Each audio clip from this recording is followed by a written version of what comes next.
Hello guys and welcome once again to my channel. How are you guys doing? Come on, welcome to the family. I'm so excited today. I'm so grateful to God for another day. Um if you're just joining this channel newly, welcome.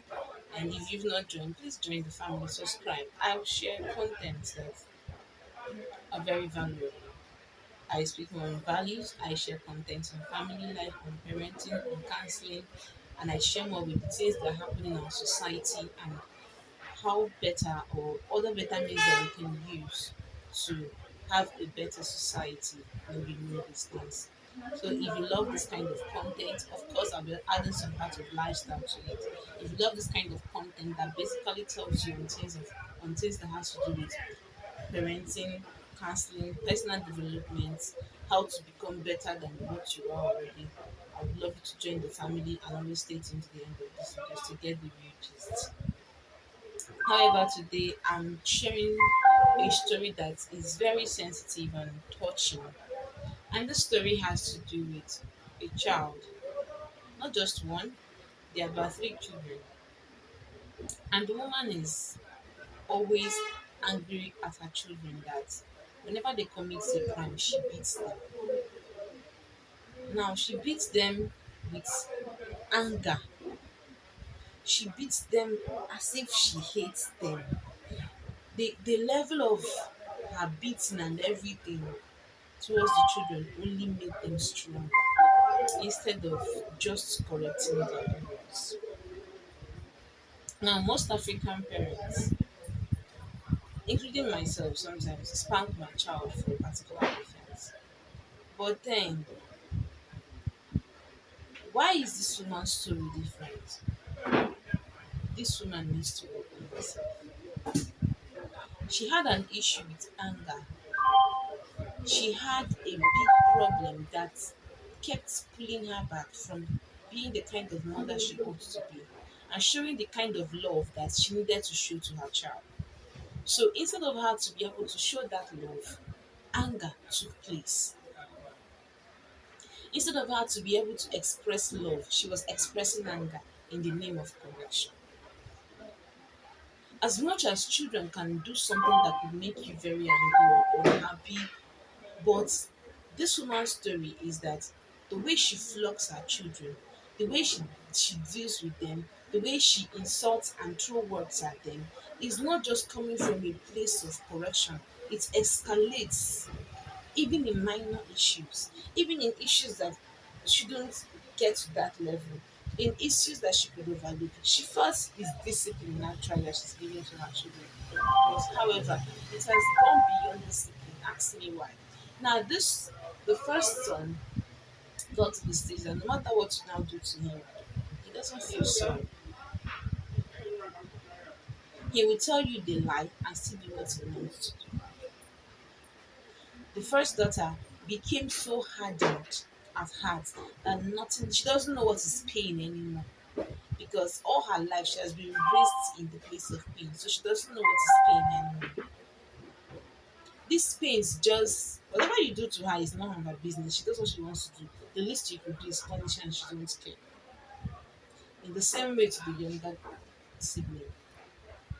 Now, this her attitude in the mother's mindset is that she's trying to discipline her children and that they are scared of her.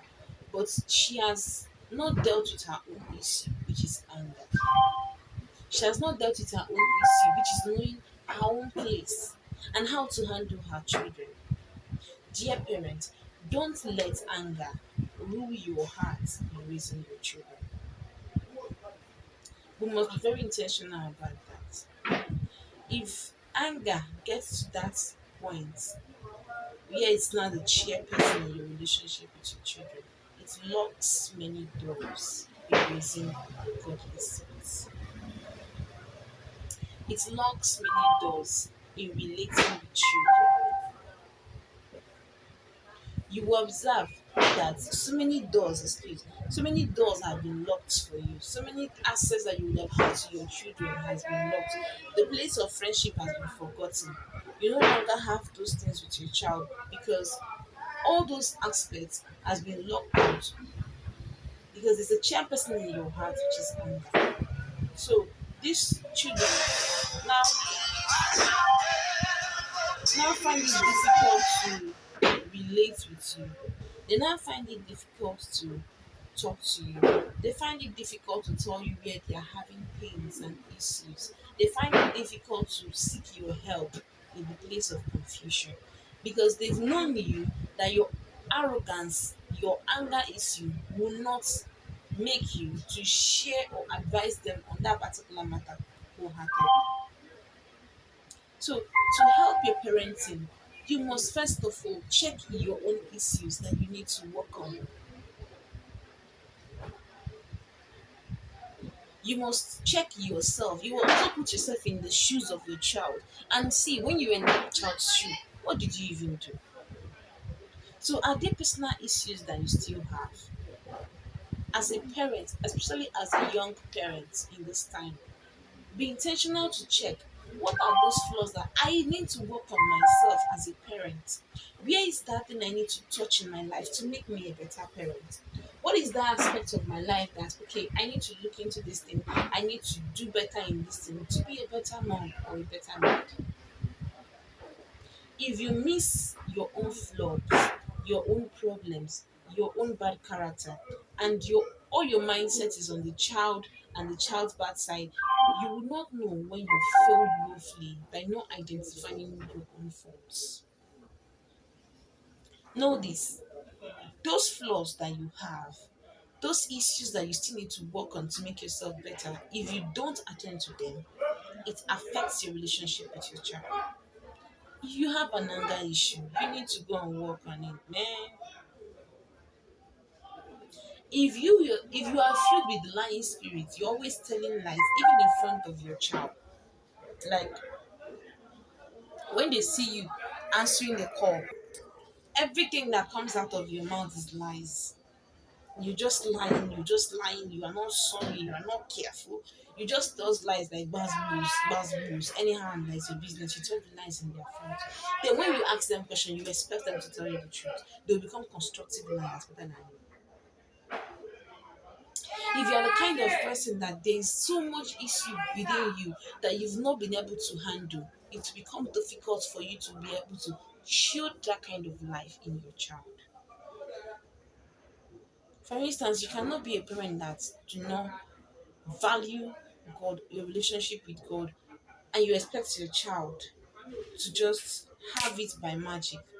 Your child will only have it from external relationship and from God's personal doing, but it's not from your contribution. So you cannot come out and say you don't like going to church when you don't go to church. I don't know if you're getting it. You don't like going to church like other children. Do you go to church? So deal with your issues, which will help you to relate better with your children. Deal with those personal character that is really bad so that you will not end up misbehaving. People that lie so well are more angry with liars. People that are more stubborn are more angry with stubborn people. Do you know why? They feel they'll tell you, "Ah, if you are crazy, I'm more crazy than you." So whenever you have issues, all those character issues, those things that even your own mom was telling you about at that time, you know, mhm. Those things your mom was telling you about that time, and she'll be like, "Ah, why don't you work on this thing? This thing is not good though. Those things, go and check if you've worked on your own. Go and also check if what is eating you up, you feel that probably what you did to your mom, she was so angry one night, she's like, you want children, go do and back." She pointed to you and said, "You see this what you're doing, your picking go do and back to you." She was so angry and she said it to you. That you will pass through what she's passing through. You need to go back to your mom and beg her for forgiveness. So that you can raise seeds that are big. So that you can enjoy peace of mind as well. To help our parenting life, to help us to have better families, to help our children to be shaped for a good cause, to help increase our communication level with our child. I remember sometimes my child will come back from school and she'll be like, "Mommy, this thing happened though." Probably it's a bad thing. But you know, as a child, with an open heart, she will tell me this thing happened. So at some point, I want to react to it. Why would this? Then I'll correct myself. I'll tell myself, if I am known for being harsh to react to something that happens, she will stop telling me. I didn't need someone to tell me that. I need to use my wisdom. Like the wisdom of God directed me that if if I react with the way what she's telling me carefully, how bad or how wrong it is, I react to like what? Why would you do that?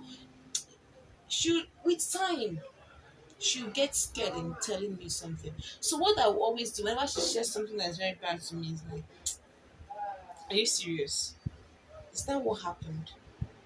But why did you do that now? She'll be like, yeah, okay, don't do it again, you didn't hear me. Then it will pass. Probably later, I will not call her.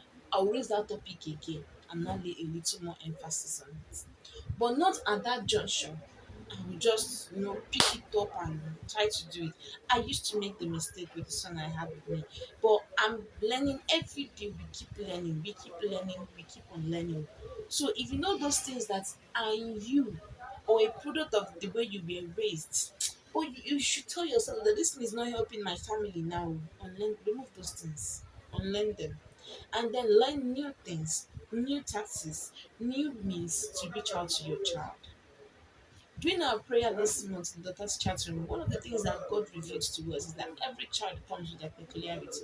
And the way you raise Obi will not be the way you will raise Ada. In as much as they all live in the same house. What do we mean? They have different personalities. The other person may be calm, the other person may be loud, the other person may be this. They are all your children. You want the best for all of them. You do everything. You send them to church, you follow them up, you teach them, they go to good school, you provide everything that they need. But as a parent, you will ask God to give you the wisdom for each child so that you can meet that child at that point where you need to meet the child to be able to raise that son or daughter better. So that none will feel you left me behind, or the hand that you use to get Ada may not be the hand that you use to get Obi.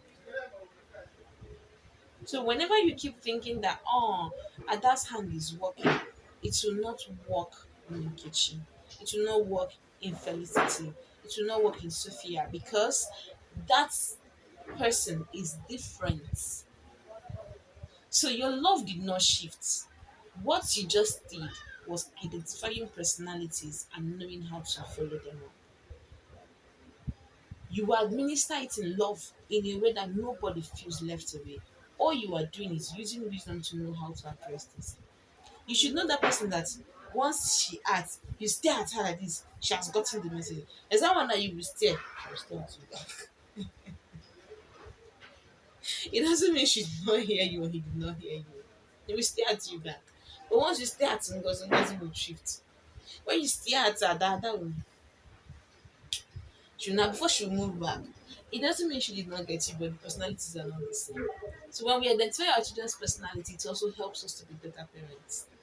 Identify their personalities, identify the difference in each and every one of them, and beg God for the wisdom to be able to follow up each person according to their personality with so much love.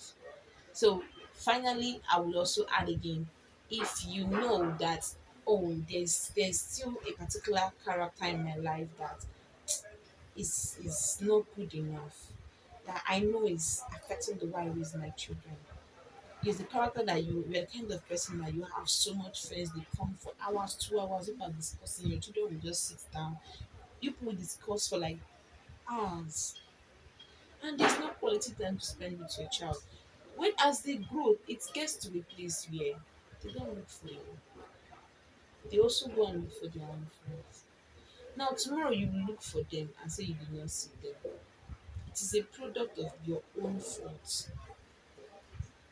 So as a parent, you must identify and be able to know how to handle each and every one of these things. It's not easy, but with the wisdom of God, with patience, with love, we can get the kind of home that we are looking for, and we can raise the kind of children that we've always envisioned to have when we work on ourselves first. Do you have issues with your own parents? You need to go back home as well and sort out those issues with them. You need to go back home and apologize if need be. You need to go back home and get some presents and give to them. And you're like, just pray for me. speak over my children. Just do those things so that if there's anything I've done that is hurting you, that hurt your parents so bad in one way or the other, they can also make new declarations over your life, which will change things for good. You can also ask your parents for some tips and also read up on tips to help your child. Identify each person's personality. You will be amazed at the kind of better results you begin to have in raising your children. Identify their personalities. It will be much more better. And finally, make sure you work on yourself. As a parent, work on yourself so that the fault that you're trying to kill in the life of your child would have been first dealt in your life. In that case, you'll be able to do better as a parent. You'll be able to correct from a better light. You'll be able to achieve more from a better light. And in all of this, surround your children with love. I remain Lillian, and I would love to hear what you have to tell me in the comment section, your questions, or whatever it is that concerns child care that you have to share. And please do not forget to subscribe, like, okay? Take care. Bye for now.